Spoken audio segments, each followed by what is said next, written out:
Good morning. Welcome to the Amamanson Network and Vibrant Authentic Living. This is Nandi.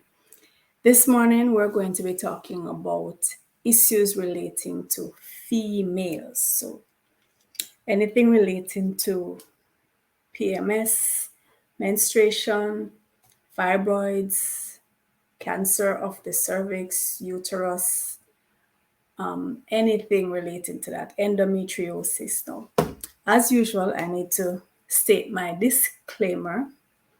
I am not at all a medical doctor, nor do I ever intend to be. I would love to be a doctor of naturopathy, and I intend to do that at some point, but I am not yet. I am speaking from my own experience and from the experience of those who have been in my care, my children, my friends, over the years. So, this is what I am speaking to you about. I'm going to share with you some herbal remedies that I have used, and I'm also going to share with you, you know, I've always talked about my diet, the fact that it's mostly vegan. I do eat fish occasionally, but it's been pretty much vegan since I was 13 years old. And I believe that I have benefited tremendously as a result of that. And one of the areas in which the benefit has come is in reproductive health, right? My reproductive health. So I'm going to share that with you. Let me give you an update on my grape juice fast. So for those of you who have been following, I've been on my second grape juice fast. This one started in January, and it's a 40-day grape juice fast. So today makes 28 days since I've been on this grape juice fast. And so far, I've lost 21 pounds, right? 21 pounds. And I'm still full of energy, still quite active, doing everything that I normally do throughout my day. I teach a full day of school. And when I say a full day, I do mean a full day of school. I am the principal of my school, and I also teach. I have YouTube channels that I manage, putting out videos on top of videos. I have so many things. My life is packed. I do my walks in the morning. I walk for 1 hour every morning. So everything pretty much the same as when I was not on the fast. And it's been pretty good. So I have a few, let's round it off to a week, to 2 weeks left, just less than 2 weeks left. And I'm looking forward to getting to the end of this grape juice fast. And definitely I will be doing a video when I'm at the end, in retrospect, telling you how it has gone and the benefits I've seen. All right, so that's just an update. Before we get into the discussion, I'm going to share a short video talking about the different herbs that I have used that are excellent herbs, in my opinion, for the female reproductive system. So it's a 4-minute video. We're going to watch that, and then we're going to come back and continue the discussion. And later on, I have another video to share with you as well as we go along in the discussion. So here is the first video.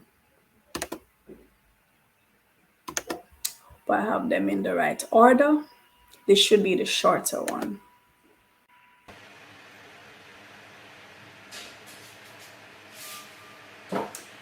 Hi Valiants, welcome back to Vibrant Authentic Living. This is Nandi, and I want to share with you today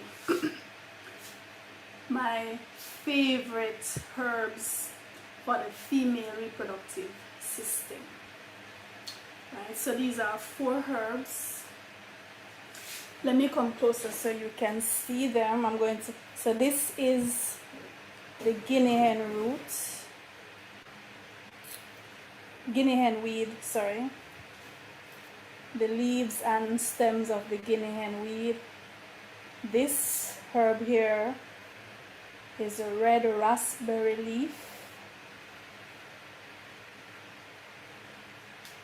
This is the powder of the chaste berry, and this is the Don Quay or Don Qua. I pronounce it Don Quay most times, and this is also in the powdered form. The Don Quay is known as the female ginseng. So I'm going to tell you about each one and why these are my favorite herbs. Now, the first of these that I was introduced to many years ago is the red raspberry leaf. So, and that's like about 25 years ago. My relationship with the red raspberry has been a very long one and a very beautiful and beneficial one. So I discovered the red raspberry when I was pregnant with my first daughter. Sorry, and she's now 25 years old. Right, so back then, you know, I started on this journey as a teenager. So by that time, I was fully into the vegan lifestyle and, you know, just wanting to do things the most natural way that I could.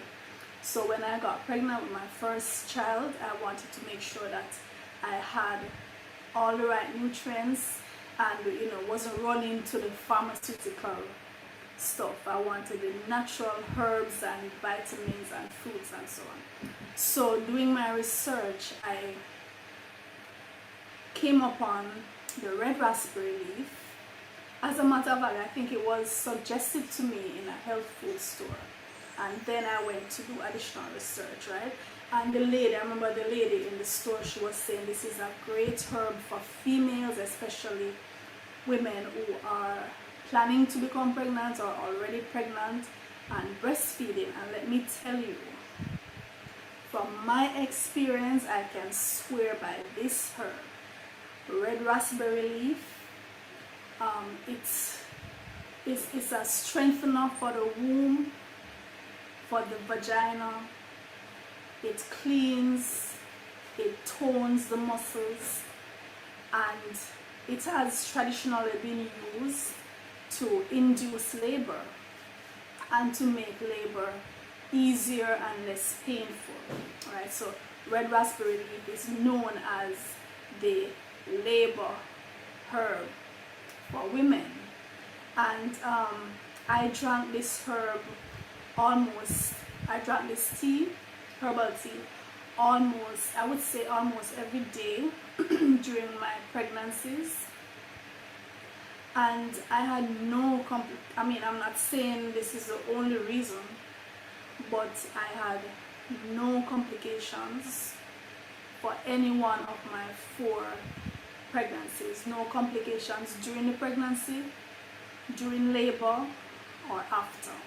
And during lactation, when you drink this herbal tea, your breasts just swell up. I mean, you literally feel the milk just rushing in. Like just shortly after drinking red raspberry leaf tea, you just feel the milk coming in. It's that good.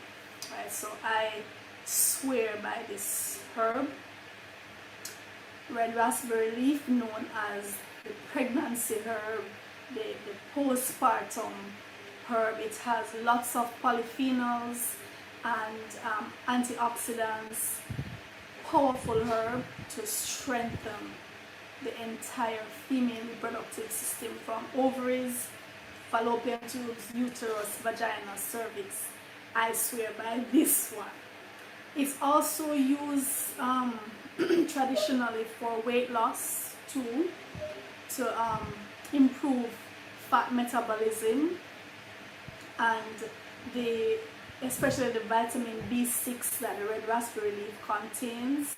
It helps with premenstrual syndrome, so everything related to the female reproductive system, right? It binds itself to estrogen, progesterone, and testosterone, and regulates the hormones in the woman's body. All right, so definitely this herb is awesome. Not that males can't take it, because when I make my herbal tea blends for my entire family, I sometimes include the red raspberry leaf. But this blend together, these 4 herbs together, that's my female reproductive blend. So the second one, so this is the chaste berries, and the chaste is also known as Vitex angus. The chaste is also used for issues related to the menstrual cycle. It balances the female hormones, any problems with PMS, menopause. It stimulates the production of progesterone and helps to normalize the estrogen and progesterone in the body. It's used traditionally for painful breasts. It's used to help with infertility for those women who are trying to conceive. The chaste berries, because it regulates the hormones. So persons who are already pregnant or lactating are cautioned in terms of its use, but I personally have found no issues with the chaste berries. It's an excellent herb, and if you can get the berries by themselves, all the better, right? So whether the leaves, the berries, the stem, you can make your tea or whatever, add it to your juices. Chaste is one of those must-have, in my opinion, for the female reproductive system. So the next herb, so this is the donquay or donqua, not sure of the pronunciation. This is the powder. The donqua is known as the female ginseng, right? And you know, ginseng is one of those herbs that the men run to deal with their reproductive system. So this is called the female ginseng. It's a Chinese herb traditionally used in Chinese herbal practices for many centuries, if not millennia. It's useful for menstrual cramps, PMS, infertility, balancing hormones, and you get the picture, right? All these herbs basically have the same effect, and when you combine them, that's added power, right? So they work very well together. The guinea hen weed is, in my opinion, probably the most powerful of the 4 in terms of its ability to clean the reproductive system. It's like the guinea hen weed, but it's like it gives the uterus a shape, you know. The muscles, the muscles of the uterus, the vagina, it firms them, strengthens them. And so what you will find, if you have issues relating to menstruation, whether it's you're not having your menstruation, or you're having too much, or it's painful, or whatever, it regulates it, and it also cleans out the uterus. So women have used the guinea hen weed traditionally for fibroids, for any growths in the uterus or the cervix or the vagina. Endometriosis is being studied, I know, here in Jamaica at the University of the West Indies. It is being studied as a very powerful treatment for cancer, cervical cancer, uterine cancer, and breast cancer. in addition to other cancers. Now, these herbs have other uses, right? Traditionally, they have been used for other things, and it's not that only women can use them, but because of their effect on the hormones in the female and their combined effect, very powerful.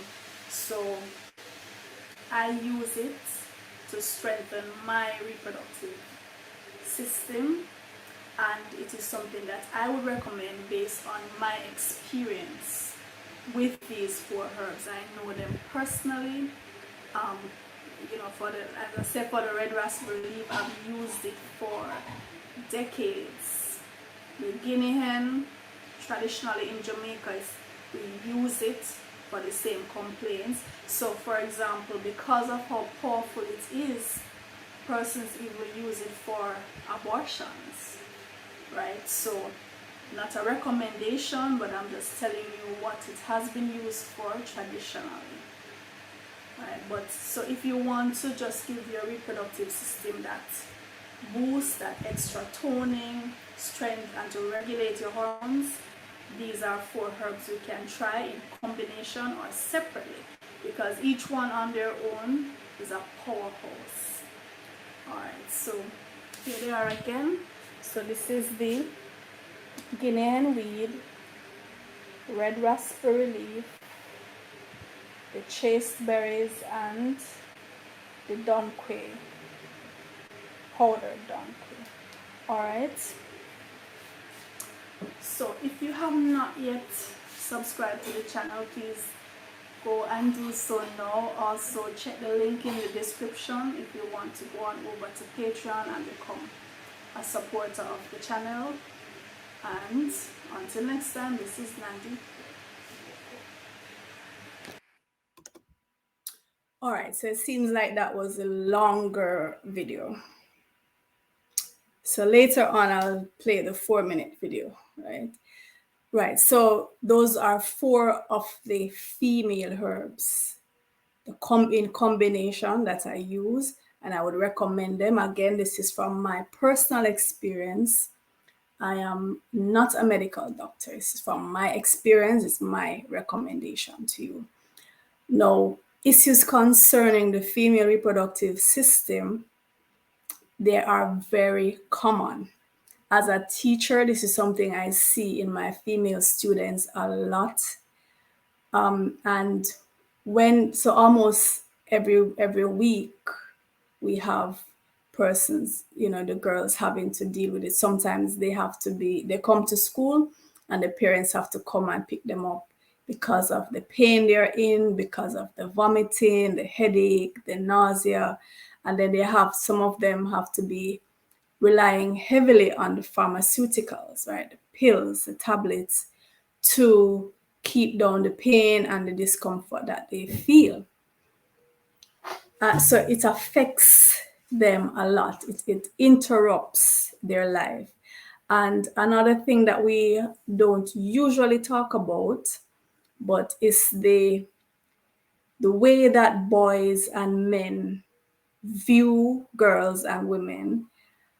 It's affected by menstruation, right? In the first place, for those who are religious, the religion might tell you the woman is menstruating because she's unclean, or she's unclean during the time of menstruation, right? Some religious texts will actually state that this is the time when she's unclean. For some persons, they will not eat from a woman who has prepared food while she's menstruating.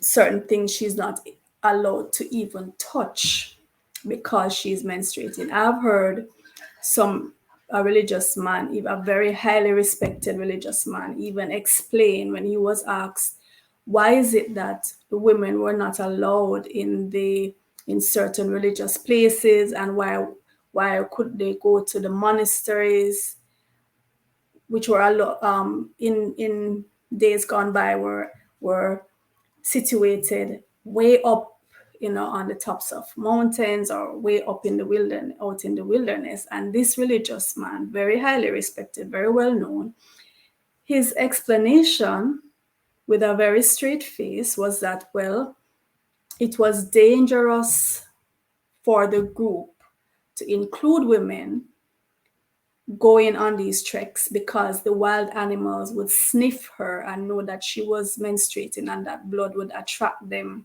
to the group, right?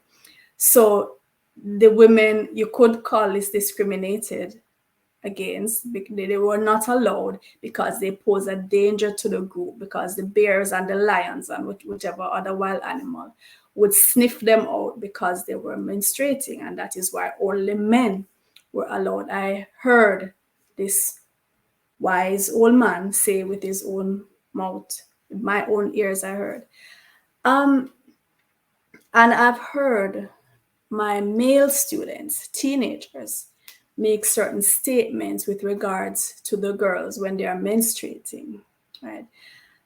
Sometimes, so for example, we might be on a trip, a school outing, and one of the girls, her period comes. And the thing with these girls now, they are not afraid to let the boys know that they're menstruating, which is a good thing. In days gone by, the girls would even try to hide it, right? So it's a good thing now that the girls are accepting this and they're not afraid or ashamed to say it. But I've heard boys say, when they hear that the girl is menstruating, or, her period start again, she's going to be miserable, she's going to be cumbersome to deal with, she's going to be moody. So it's like she's a spoiled sport, right? Whether she's on the trip or we might be at PE class, she's a spoiled sport because her mood is going to change. She might not want to participate as much. She's just no longer fun.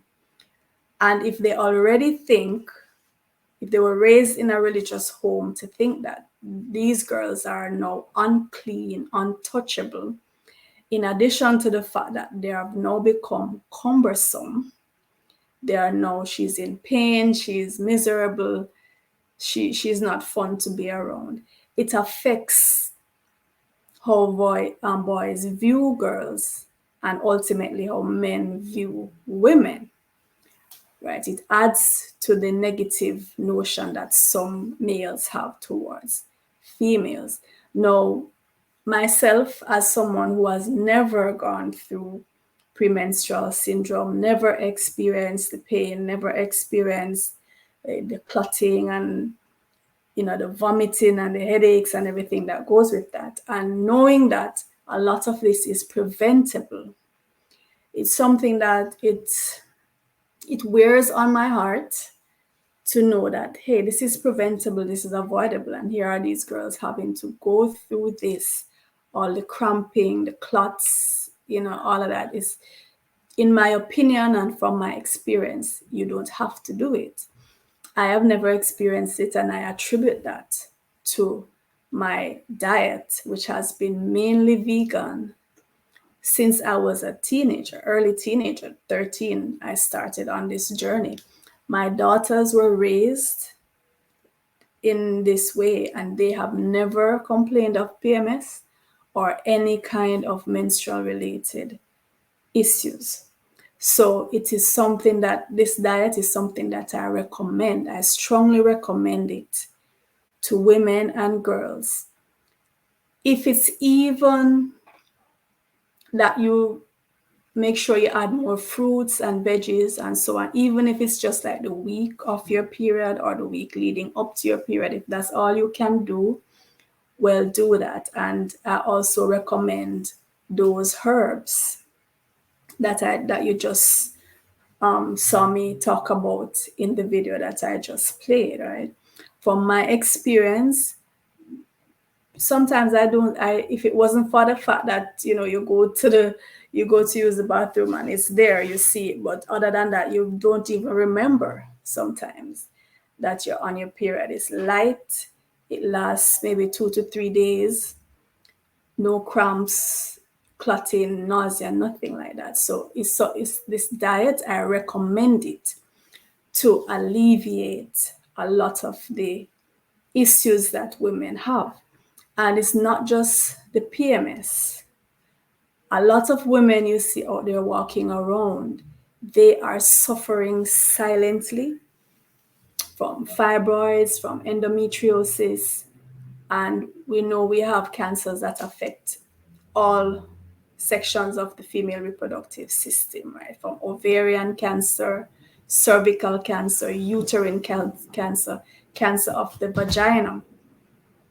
And women are walking around, you have no way of telling, and they might not tell you, but for another woman, other women have confided in me that they are going through these issues. Sometimes they are trying to be pregnant and they can't because of the endometriosis or because of the fibroids that they have suffered with for years.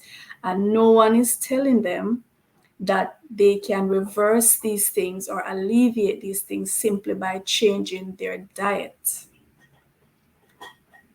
Simply by changing their diet, right? Now, you will get to the point as a woman, you will get to the point in your life where when you're transitioning from your active menstrual years to menopause, that transition, which can take 10 years, you will start seeing some changes in the menstrual cycle, right? Some spotting, stuff like that, but certainly nothing compared to the PMS that most women suffer. For women who have been on a vegan diet, especially a raw vegan diet, they experience light spotting. Their periods are very, very short, 2 to 3 days, and it's over. There isn't this prolonged and heavy bleeding and clotting and pain and cramping and discomfort, bloating and things like that. So I would strongly recommend that you consider, and even when you're pregnant, the pregnancy for me, I've been pregnant 4 times, and they've all been just a walk in the park by comparison to what I hear other women, how I hear other women describe their pregnancies, right? Easy going through, easy coming out, easy afterwards. Right. My second child was delivered at home by myself on my own, and there was no complication. I've never had any complication during pregnancy. And I strongly believe that it is as a result of my diet and my lifestyle, being active, meditating, as many fruits and veggies as possible, the herbal teas. I attribute it to that. Now I'm going to share now the shorter video. Hopefully I get it right this time. I was to share the shorter video first. So let me see if I find the short one now. If not, I'll just go back and search.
Right, so it was featuring again those 4 reproductive herbs: the red raspberry leaf, which I strongly recommend, the donquay, the guinea hen root, and the chasteberries. The chasteberries will help to regulate the hormones, and you can drink this tea every day. If you notice in the video, I was steeping the teas in a glass container. You want to avoid steeping your teas in plastic or aluminum. Once you can avoid that, do so. If you can get some strong, sturdy glass jars, not the thin ones that will break if you pour hot water into them. Some sturdy glass jars. Place your herbs depending on how many herbs you're using. So for the 4 herbs, I'd recommend like half to 1 teaspoon of each. Combine them in the glass jar and pour some hot water on them and allow it to steep for a few minutes, and then you strain, and you can drink that hot or warm, or you can refrigerate it and drink it sip it throughout the day as a cool beverage, or you can add it to your fruit juices, your fruit smoothies throughout the day. So it's something that you can have every day for the benefits. And I would strongly recommend that you change your diet. If you don't include lots of natural foods, lots of fruits, vegetables, nuts, if you don't already have that in your diet, I strongly recommend that you switch over. If veganism is not for you, then keep your meat if you want, but just know that a diet that is high in meat is linked to these female issues, right? So I would recommend that you gradually reduce. If you feel like you can't go without your meat right now, at least reduce the consumption of meat and include these fruits and herbs. If it's going to take you a while to get used to having these in your diet, well, gradually wean yourself until you get to that place. And persons whom I've recommended this to have come back to me with great news. They feel awesome. The symptoms have been reduced, and they're glad that they made the change. So I strongly believe that you too will see the benefits of making the change. If these herbs are not available to you at your local health food store, go online and order them. Or seek out your local herbalist and find out what are the female herbs that have been traditionally used by your people in your neck of the woods. Because it's not just these herbs that I've told you that exist that can do the work that they do. These are just the ones I know about. Maybe you have even more powerful herbs where you live that I don't know about.